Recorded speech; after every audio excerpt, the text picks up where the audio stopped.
Alright, welcome back. The next tip I want to cover is how to add text to a number.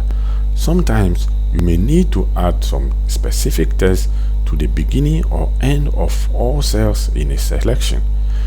If you added the text to each cell manually, fully one by one, it must be time consuming. Are there easier ways?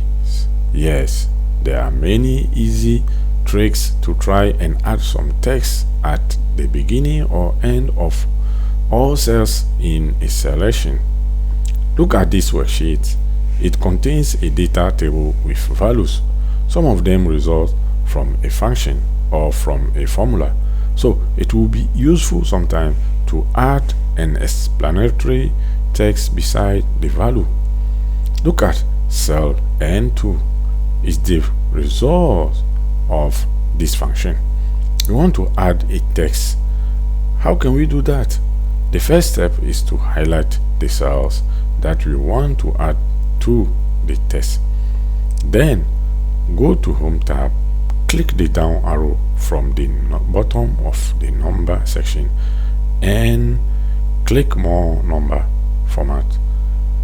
A dialog box appears. Click Custom Form Category Number and select 0. Because we are interested in numbers, 0 is a decade placeholder that displays insignificant 0. Here we can add to our text. To do that, type a quote or double quote and then space. Now type in the text my skills GH and again with a double quote. Click OK.